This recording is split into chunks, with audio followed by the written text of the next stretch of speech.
family politics are the most toxic thing in the world for me. This is my opinion, and I stick by it. I don't like politics in general, but family politics are the worst. I have thought about this and said, if this opportunity would have come my way 6 years ago, I wouldn't have been able to continue. It is simply because I did everything else that I did, that I have knowledge, the confidence that I can do it. Because I failed so many times, because I changed my idea so many times, and because I learned so many things through all my failures. You can't worry about everybody, man. You can't. Definitely, if you want to grow a business, you cannot. You can't. You have to worry about you and what you need to achieve. And then people will follow you. Don't fall into the whole, I call it the white syndrome, the entitled syndrome. Yeah, because you come You want to save people, right? I received the email, 1, 2, 3, 4, 5, 6 domain there. I renew, what do you want to do? I said, cancel it. I said, that was the day in which I decided. I said, cancel.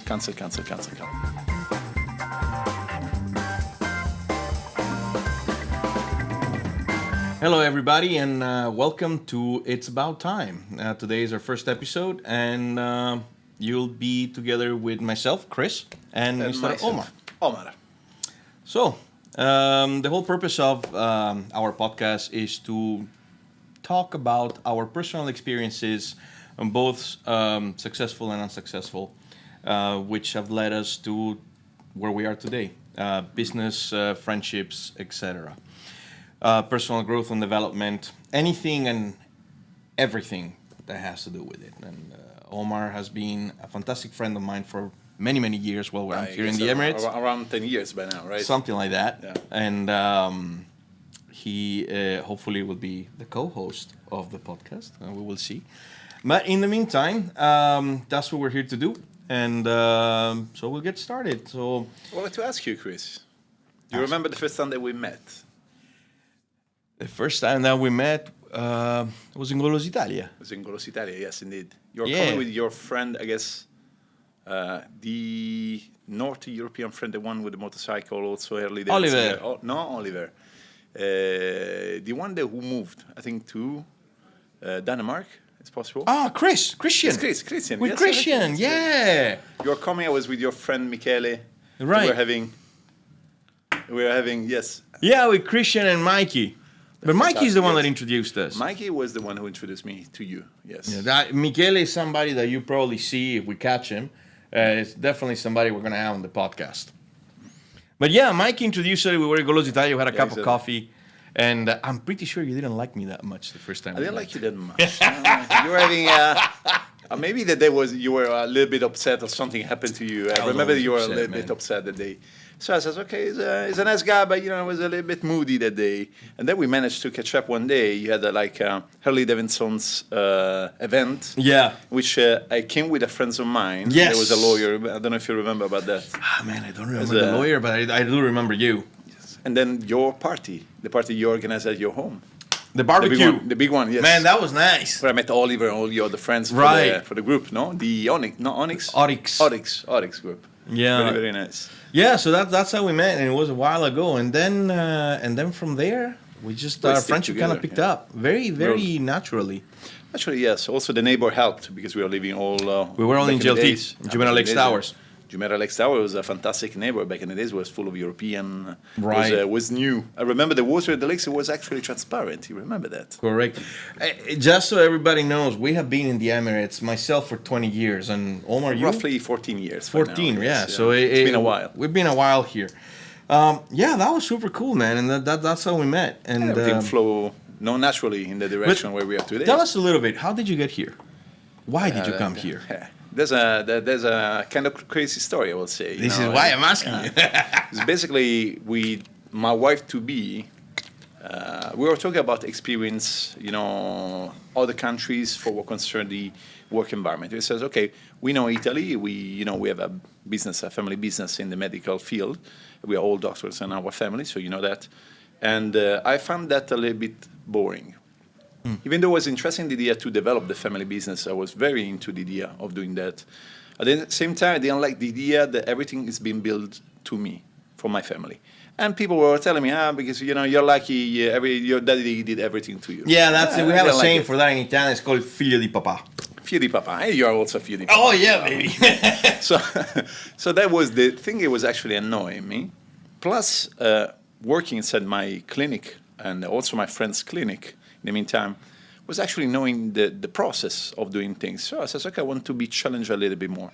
Back in the days, I was not even speaking English at all. I was just, the barely minimum information that you have through maybe video games or whatever. That was my level of knowledge of English. I was not capable, for sure, to speak like this right now, back in the days.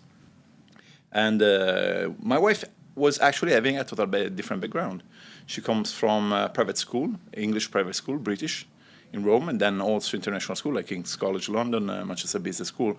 So she had a totally different approach to life compared to mine. Mine was much more oriented to the family, remain there, to build whatever it was, even though I was having this interest, while she was used to, by her family, to get used to move around, to discover opportunity elsewhere.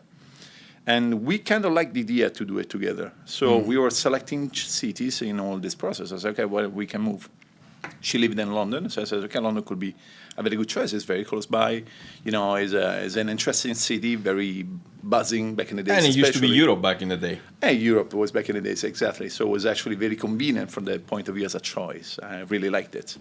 And but the weather, I didn't like it. So at the same time, we were having those other friends, part of the private school of my wife, that were actually, they are actually Saudis. There are Saudis, there are Emirati, there are, of course, Americans, a little bit of everything. Back in the days, we were traveling through Saudi Aramco, for example, Total, and other type of big corporate. They were getting relocated in Italy, for example, Rome. We stick together as a friendship. We used to travel together, having, like New Year together in, Spain. We were doing this kind of, back in the days, was crazy things because nobody was doing that. Nowadays, it seems normal to, travel for New Year. But back in the days, it was not that normal. I was 20 years old, 24, something like that. Right. And then they invite us for a wedding in Bahrain. And Dubai was something that we were discussing about because my wife, she was used to come here before when she was children. And they were traveling through Dubai to reach other Asian destinations. So she was used to spend some days here. And we were having some other friends also here living in the same moment. Says, well, yeah, you should try. You should try. Dubai is growing. It's not, the usual Middle Eastern place. It's a very different, very, contemporary European style, very open compared to the other maybe nations around, especially back in the days. And we came for this wedding. It was in Bahrain, but we spent some days in Dubai. We checked also, of course, Qatar back in the days because you were having Qatar, with Doha, you're having Dubai, you were having Bahrain, but you were having also Singapore. Right. All of them, they were growing at the same speed back in the days. So we were deciding between those cities. And out of, the simplicity to move here, due to the fact that we were having friends, we were, everything was much easier here. So we decided, why not? Let's try. But it was not actually a try. We studied the market. We decided, okay, what can we do in which way?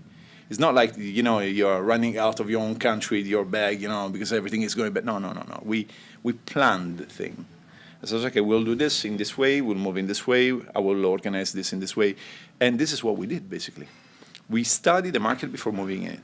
And this was actually the correct approach. And this is the correct approach that I suggest everybody that want to move to Dubai to have. Don't just come. You go in a place in which you want to be on a holiday. Here, if you want to move here, study the place. So we spent literally 1 month here. We spent 1 month in Singapore, for example, also, to try to understand which one was the most suitable place for us. What was the determining factor that said Dubai, yes, and everything else? Not necessarily no, but not at this moment. Okay, for sure there was a problem of titles, for what concerns myself also, but also for my wife.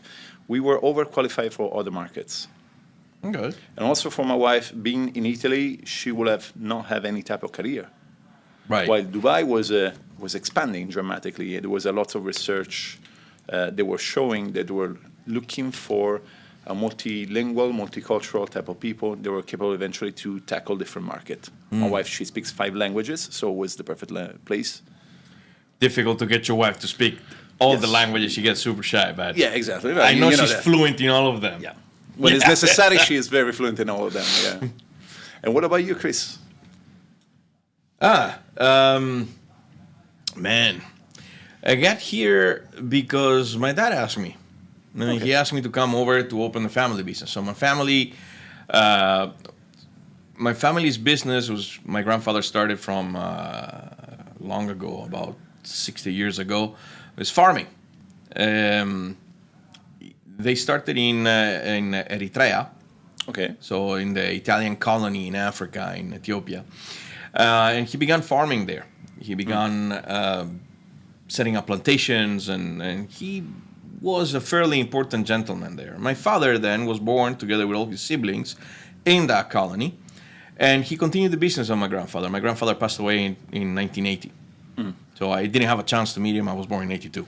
By the way, let me just tell you one thing. Of course, they don't know, but I'm a doctor. Some patients of mine, they grew up in Eritrea. They actually know your father, your grandfather. Happened to me they told me, I know this gentleman. I remember his father or his grandfather. Oliver's, the CEO of my biker club, yes, Oliver, his father used to work for my grandfather. Oh, really? Yes. So when Oliver told them that Fantastic. there is this guy, he's riding motorcycles in Dubai from Denadai, and the father of Oliver is like, Denadai, you mean Denadai family? Yeah. Giancarlo Denadai? Like, yeah. Oh my God! And we met, and he met my this is why father. you stick together also with Oliver. You have such a kind of It could be, man. It could be. It could be. It's still family type of relationship. But my relationship with Oliver is a bit different. I'll tell it to you later. So I came in because my family was working with fruit trade, and the biggest market they had was the Middle East. And we're talking about Iran. We're talking about Saudi, Qatar, Kuwait, UAE, etc. Some other markets, but and the plantation was a bit all over the place. But the biggest buyers were in the Middle East. So I was asked by my father to say, come in and let's set up the company and set up the family office. And that's what I did. I came here after studying in USA, after university. I didn't really know what to do, although I was groomed to kind of take over the family business. And I came over and I opened the office, and we started in Javza. Okay. At the airport-free zone. Where we had a small place, and then I guess it was the perfect place for international logistic for you. At the beginning, but we never used planes. Everything was via containers. So Jebel Ali was much more interesting. But at the time, I didn't know better. So we started in Javza, and then we moved to JLT, where we had the office in JLT. You've been there a couple times. Amazing and incredibly big office, actually. And yeah, so eventually the whole family moved here. So my dad, my mom, my sister, and I was already here. And that's how I ended up here. Now, why I stayed is a different story altogether. That's a good point. Yeah, because in between all of this, you decided also to change direction in your career, right? Correct. So some things happened in a family business, as you know very well, because you also came from a family business. Yeah, when families become big, it's very complicated to handle. And there's a lot business. of voices going on. There's a lot of politics. Yeah, and more politics than actual real company. I mean, company structure from other people, correct. I would say. And family politics are the most toxic thing in the world for me. This is my opinion, and I stick by it. I don't like politics in general, but family politics are the worst. So I guess they're also connected with the fact that they see you grow. And they saw you when you were younger, and the perception of you is also bonded to those memories about you. It's the classic cliche, your parents will always see you as all the mistakes you made, not necessarily as who you're becoming. Also, yes. So they don't see also your victory many times. They only see where you're making mistakes, because their role was to educate you. And so they continue to do that. Yeah, they want to, but that necessarily means they're up to date with the real market. Software update. Yeah, it is actually. It is. But anyway, so I stopped working for the family business, and my father as well. He removed himself from the family business, and he opened a company to continue what he was doing because he likes it. Yeah, he loves it, and I took the opportunity to work with him, specifically with my dad, and set up a company for food service. So I was distributing fruits and vegetables, and that company was running when I met you. Yeah, actually, I remember. I was used to buy from you things. Correct. I remember coffee, for example. Exactly. The coffee, yes. Coffee was the biggest product I was purchasing from you. I remember. You were also having water and all we had water, we had meats, we had a bit of everything. You were supplying a lot a lot of restaurants back in the days, Italian restaurants in Dubai. And it was super exciting. Up until I realized that I didn't have the knowledge at the time to be able to run the business the way it needed to be run. Yeah. I wanted to be the best in service and the best in this and the best in that. And I realized that one of the most important things that you must do when you run a business is collections.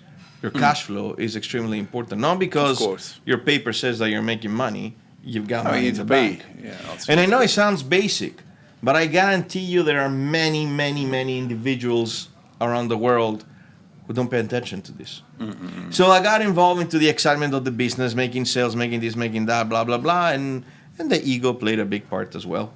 So ego is the biggest enemy. You want it or not, it will hit you in a way or the other. And yeah, so eventually I ran out of cash, and I had to close down the business. Also, but was only that part of the business, not the entire. No, company. my father continued with everything else.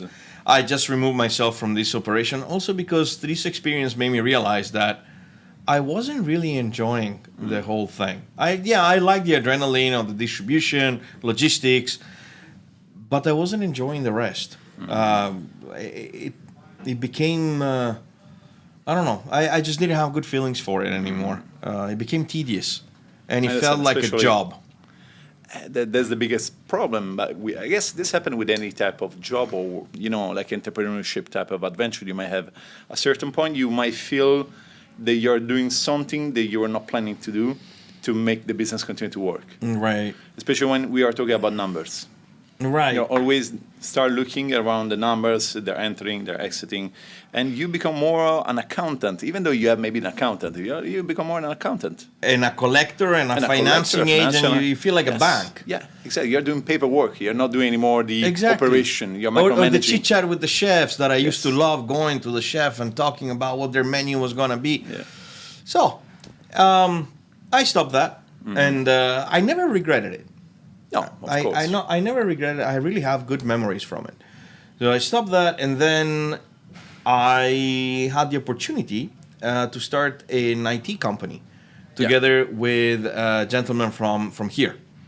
There was the IT company who called was doing the cigar night. The one that you developed during the cigar night? No, that's another one altogether. That came after. Actually, after. Before that, I was working in a company called Watermelon, and I came in as a. But remember, Watermelon was not after that. No. Okay, it was before. It was before. I came into Watermelon as a business developer director. Very interesting experience. I was there for about a year.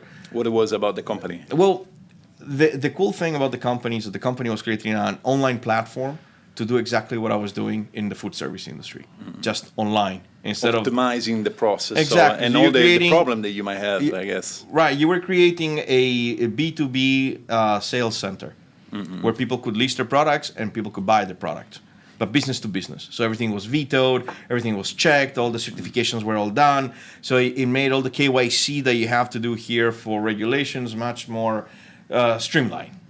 If I not remember wrongly, I remember it was something like kind of platform in which the chef they can order between different suppliers directly using Correct. tablets. They would make a basket. Directly, like a normal Deliveroo nowadays. But back in the or day, like it was you not do in common. Amazon. Yes. You get different things. You don't even know where they come from. Yes. But B2B. With all that certification and things to make it. So that is still going on. I'm just not part of it anymore. I removed myself from it. Because, again, very interesting, but still didn't spark that thing inside of me. Okay.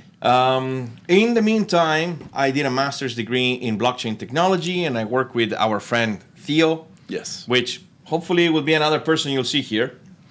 And we started this blockchain technology company called EcoBlocks, which, again, successfully still going on. And good luck to Theo for everything that he's doing. But, again, not for me. So you were not feeling motivated in that. You enjoyed the idea. Because I had the conflicts going on with Watermelon, because it was happening almost at the same time. This is why I was remembering. I had to make a decision, and I said, I cannot dedicate the time that my friends require me to have for this. Yeah. So I will focus on one thing, and I picked Watermelon. I saw that my expertise had much more to do with it. So did that. Remove myself from it. Remove myself also from EcoBlocks. Yeah. And open up a consulting company. together with Condor George. Broker. Condor Brokers, yeah, together with Still George. existing today, right? And You're this one's still using it, yeah? operational today. And he's still doing a couple of things here and there. Mostly George is handling the day-to-day for it. And then together with Mr. Fadi, Yes. we opened, yes. we opened Blackbird Guitars. Blackbird, yes. So with this, Fadi's an amazing guy. You know, he has this passion for guitars. He's a collector of guitars. He goes to auctions, which is something nobody knows. Also, is a pretty savvy businessman, I would say. He is. He's a very he is good for one. sure. Another guy would probably have here. He has a lot of talent for that. You can He tell. does. Also with his family business, always running everything, the operation. So he's the perfect person to make your business grow and to operate that. Yeah. So I spoke with him, and I love music, and so we chit chatted a little bit, and he said, "I'm doing this," and I asked him, "Look, I want to be part of it, so just let me know what I need to do." And we came to an agreement, and now I'm a shareholder and part silent partner, although I'm not very silent. Like usual, I will say. And we make these electric guitars here in the UAE, which is super cool. How many models? Because you have plenty of that in your house, I remember. Yes. Like So 6, 7, I guess. as of now, models, I think 1, 2, 3, 4. I think we got about 8 models that we're producing. They're all electric, and some are hollow and semi-hollow, but very, very nice stuff. Good stuff for entry and amateurs. Yeah, fantastic. And then, as you know, last very year, well. I ended up going to Roma, our capital. By the way, I'm Italian as well. Some part of me. And I went to study jewelry making. And I fell in love with it. And I remember that. I was used to come and visit you in Rome. Yeah. It was actually very interesting. We were spending a lot of time talking about jewels and also eating, to be honest. Anything, yeah, we ate a lot. We I ate mean, a lot. we found the one restaurant that was very destroyed good. us. It destroyed us. We couldn't every finish single day, it. Butteri. I Butteri, Butteri. But in any case, I fell in love with jewelry making and stone setting, particularly stone setting. Because I remember the part of goldsmith was not actually suiting you much. I remember you didn't like it much. No. But for what concerns stone setting, engraving, and other type of mastery, you were really enjoying that. I was really into it. I remember the first time when I came to Girardi, you were like a super hype. You know, I remember, oh, look at this, look at that. It was actually exciting to see all these people working all together and trying to develop new skills. Yeah, the environment was The spectacular. environment is beautiful. The I love environment it. was This is why I spectacular. follow them on Instagram, by the way. Yeah, Because that's you still- see the energy. You feel it. It's super cool. And this thanks to my wife as well, because she's the one to convince me to go to Roma to do the course. Because you're not very convinced at the beginning. You're kind of being interested about jewels and stones. So remember, you always had that for years, this kind Yeah, of but thing. to be honest, I was kind of in a slump. Okay. So she said, "Let's do this." I'm like, okay. I looked at the prices. There's a lot of money. I don't know. It was Like- not definitely But then she something you kind take of, like... she said very clearly, "What else are you gonna do?" Yeah, you're right. I might as Stay at well. home, I'm probably gonna stay home, do nothing. Exactly. I'll go with you. Okay, we'll do a extended holiday or whatnot. I had nothing to do. It was how long was the It was course? 3 months. 3 months. So we spent 3 months in Roma, intensive course every day, 8 hours a day, and loved it. Loved it. In fact, I came back. I set up my purchased all the- workshop, all and the now I'm making jewelry at machinery. home as a hobby. It's not really a hobby if you think about it. We developed together a piece actually for my wife for Christmas. That was actually nice. incredible piece. I did the design, the sketch. He managed to find all, of course, the team behind to develop the 3D casting and all the parts of the stone setting, the stone, the necessary. It came out a beautiful piece. I still have to see the ring on his wife's finger. So Yeah. still waiting to see that. Hopefully happen. before the end of the year we'll manage. Hopefully. Yeah, man. Yeah. So it has been. That's why I stayed. I stayed because I was able to kind of do what I wanted here. And Well, also, if you consider that, what I like all this story about the jewel parties, you did a course, you learn how to do the setting, you show yourself that you're capable to start from A to Z the production of jewels. Not only do only your part, but also the line of network that you need to have to assemble the piece from zero to the final product. So that it kind of, because you can be very good in doing something, but having the capacity to connect all the dots to finalize the product, that's the difficult part. Everybody's capable to do, I don't know, just to say a cake, maybe, or some dishes, but no necessarily are capable to create a protocol to execute that in a professional way to create a product. So the fact that you learn how to do it from zero to the final product and the delivery of the product itself, that is actually fantastic. He's telling you you're ready. You're ready to start professionally. You already started professionally, but to start officially producing big quantity or maybe single pieces or... What you're saying actually is pretty cool, because I have thought about this and said, if this opportunity would have come my way 6 years ago, I wouldn't have been able to continue. It is simply because I did everything else that I did that I have the knowledge, the confidence that I can do it. Because I failed so many times, because I changed my idea so many times, and because I learned so many things through all my failures. So when I tell you watermelon, when I tell you apple tree, when I tell you eco blocks, all of them were big lessons for me. Of course. And today they are successful in lessons, but at the time, they were very painful. When I had to close down my company because of my own mistakes, and I had to dismiss my 30, 40 employees that I had, it was devastating. Of course. And because also you are thinking about those other people. But what of they course, will do, of so you course, feel responsible for the people that are working for you. Yes, This is also a heavy weight to lift every time. Yeah. it is. But I also learned something important there. And we might have a different opinions on this one, but it's okay. You can't worry about everybody, man. You can't. Definitely, if you want to grow a business, you cannot. You can't. You have to worry about you and what you need to achieve, and then people will follow you. The people need to be not only follow you, they need to be aligned. Well, with of course, idea. and you need so to. They need to understand correctly the value of what you want to create in which way, because otherwise it means they were not selected properly, but they were not knowledgeable about what you're looking for to do, so they were not ready to join you. If you inform them correctly, they're able to understand, okay, this is this work is for me or not for me. But if that's they join tricky as well, man. You know very well here. I know very well. When you interview people, they'll tell you whatever just to get the job and the visa. Absolutely, happen every day. That's a big advice that we can give anybody here. It's like, don't fall into the whole, I call it the white syndrome, the entitled syndrome. Yeah, because you come you want to save people, right? And you see all these guys, and they're coming from very different realities than you, and all of a sudden you start feeling sorry for them. Don't do that. No. Need to suit the purpose of what you're looking for. If you think about being respectful, you gotta respect them. They're going through their things. They have to go. Everybody has his own thing in his own way. It's just that you perceive their problem different than yours. Okay, so you like feeling that you can help them to achieve something in the future, while not necessarily they see the same to you. Bravo! Exactly. They are not. They're just this guy just give me money to do exactly. I don't know, from 9 to 10 or whatever. Correct. But compare for what concerns also the protocol thing. I was realizing this thing because about you, the fact that you learn how to do all the process.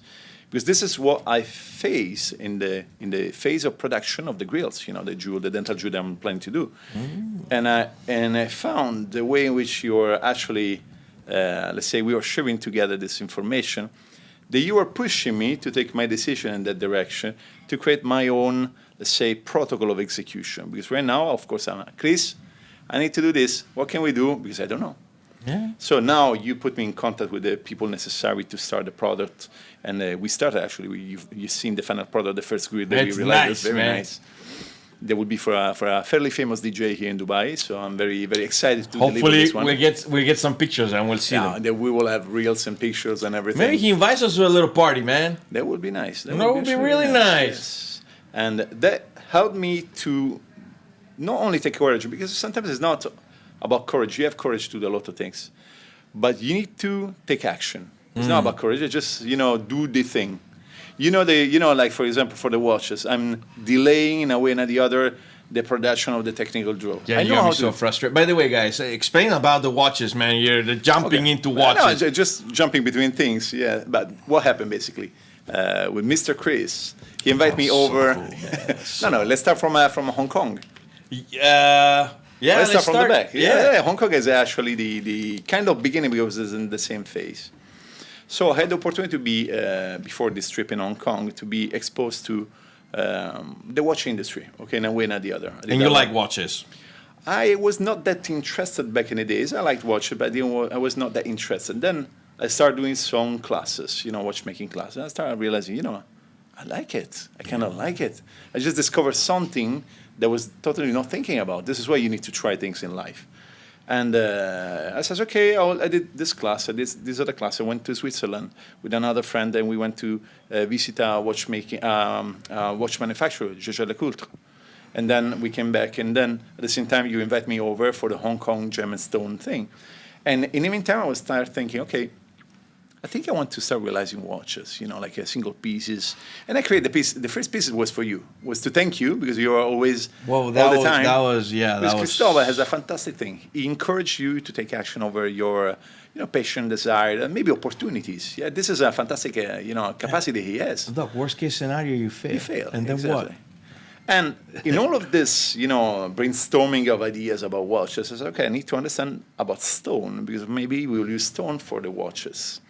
And in the meantime, I was thinking about grills, dental grills and dental jewels more than grills, okay? Because when we are talking about grills, you're always thinking about, the wrapper, these other things. What we are actually designing, by the way, the designer, you introduced me to the designer, actually. Hey, that was Mr. Philip. Yes, Philip, number one. Man, it would be nice to have him here, too. It has a fantastic design, and there are no conventional type of grills. This is what I like. And the idea was also to associate the grills with earrings, necklace, watches, and rings. Why not? So create some sort of combination of jewels together. And to do so, okay, everybody know golds, everybody know silver, everybody gonna know platinum, but what about stones? So Mr. Chris invited me over in Hong Kong with me, you, and some other friends of yours, going together to understand better about the market of stone. That was a fun trip. It was a beautiful trip. That was a fun trip. A lot of cigars. And it worked perfectly because you were in Singapore. Yes. And so yes, from Singapore, you were in Singapore, and from Singapore you came over to Hong Kong. Yes. And it was beautiful because I didn't only learn about stone, also thanks to the guides of Xenia, your wife, and of course all the other people involved, but also I discovered the reality behind the stones and how to perceive them, how to think with them. It changes, right? It dramatically changed because we are talking about how big it was, the fair. It were 2 square massive kilometers. Images like here in Dubai, World Trade Center by 2. Yeah. In 2 different locations. It is the second largest in the world by surface. Yeah. And it is the largest by footfall. If you think about it, the week that we spent there, we didn't see the entire fair. No. We just been where we were interested because it's so big, so many manufacturers, so many people. And I started learning also about the real cost of production, cutting, and all these other things that were very interesting. I've been part of a negotiation for a very interesting stone as a spectator, of course, not as a direct involved party. And it was actually there where I found your aquamarine that you purchased, and I says we were having a dinner together actually, and I checked this aquamarine that he purchased with me, and I was looking at that. We're having dinner at a Chinese restaurant. Yeah, our JW Marquise was behind underneath. Yeah, okay. Yes. And I checked the stone. I says, "Oh, I like this stone, Chris. I guess I will buy back from you." He said, "Oh, if you want." Actually, I didn't want to really sell it because I bought it for myself. You liked it. But the whole point was to sell it. And you proved me right. It was a good thing. It was a good thing, yeah. And what you designed with that stone, man. That was fantastic. Basically, one patient of mine canceled during the procedure. I It was a veneer preparation. We rescheduled the appointment. The veneer preparation cases are generally 4 or 5 hours. Okay, so we schedule longer appointment just to be sure that everything go in the right direction, have time to discuss with the patient, etc. So when they move this appointment, it's actually tricky because you just empty your schedule for 4 hours. So I says, why not? I was on the phone with you, I guess. Yes. And I started sketching on Adobe Fresco. I used. It's a very simple software to Even sketch. Xenia was impressed with your drawings. Yeah, it's just very fast because we were late. This man's an artist. Thank you. And because we were late, because I decided very late on to let's do a ring. I was getting stressed, honestly speaking. It was December. I was supposed to be ready for Christmas, and I was traveling on the 18th. Yeah. We had like 2 weeks to do everything from A to Z. This is why it's fantastic. But again, all of this trip, thanks to Cristobal, allowed me to push further the opportunity of the jewelry industry, associate necessarily maybe not even necessarily, but associated also with my industry. There's dentistry. So the jewelry industry, how can I associate, how can I use this in my system? This is why when you were saying about Watermelon and all the other company that you've been part of, that you're not, let's say, sad for what happened, because you learn things that you then apply nowadays to your actual things. And this is one of those. I literally learned how to use stone, which stone can I use in which way, and the workflow to operate in that direction. I literally learned the software to do this, because in the meantime I did courses in CAD designing and everything, especially for watchmaking. Watchmaking is not a very simple field, and due to the fact I'm a kind of control freak for this, especially for the first official model. You are. I want to... Maybe you get it done, man. maybe you just do it and then you fix it on the way. This is your approach, but with watch it's not really like that. It's a little bit more complex, because you start discovering, like they used to say, if you knew it before, you will have not done it. It's better to discover all the perks when you're working in that direction. It's better. Because every day I'm discovering something new. I says, damn, I need to check now again all my technical drawer, all my things, because I need to update something based on the manufacturer capacity, based on the machine, based on the material I'm utilizing. And but this was thanks to that moment in life in which especially I was going through I was closing other activities. Okay, I had different venue, different things. There was trying to, in the meantime, to make it work. There was dragging in reality, because this is the reality. Because many times you want so much something to succeed, and also you dedicate so much times. Like we're talking about years, 6 years and plus, on projects that are not taking off, or maybe they are steady. They are making some money, but they are not growing. They are in the area in which you will need, or a business developer you pay full time to help you, and capitals to help you to go in the right direction, or you will not make it. So it was the moment in which I killed, literally. One day I says, okay, I remember the day, basically, we had a lot of discussion about this. Yeah. It was the day in which the domains are in renewal. I received the email, 1, 2, 3, 4, 5, 6 domains that are in renewal. What do you want to do? I said, cancel it. I said, that was the day in which I decided. I said, cancel. How did you feel after that? Sad, upset, very upset, because I failed. It was your baby. It was a baby, but also I was really believing it was possible to do that. But the fact that we approached the business, me and my business partner, in a wrong way, I believe. Even though he doesn't believe in the same way, in which he doesn't have the same vision that I had, he is having a different opinion about that. But my vision that was working pretty much every day over the project was that we were too slow. We had a fantastic idea. We started developing the idea when nobody was doing that. And we took so much time to develop it that everybody entering the business with other products that were actually better than ours. So we were just, you have also the technological growth. You have a platform that were helping developing these things, while back in the days when we started, they were not. Right. So we just need to decide. Of course I was upset. Of course I was sad. But then again, I found out myself having kind of free time. And that was the opened opportunity for new venue, new project, new ideas. And the watchmaking and the jewelry just came out. This is why it's fantastic. Well, Dottore, I think we had a good chat already. It's a fantastic chat, I would say. I kind of like this, so I think we're going to have to do it again for sure. Yep. And I need to convince you to be the co-host of this thing, because... It depends on the time of the day. La Parlantina. Now, for everybody, guys, we normally, when we talk with each other, it's a mix of English, Italian, and everything else in between. Particularly me, my Italian has been deteriorating over the years. I can tell that. Yes. I can tell that. Cristobal used to correct my English continuously, but I used to correct his Italian continuously. Yeah.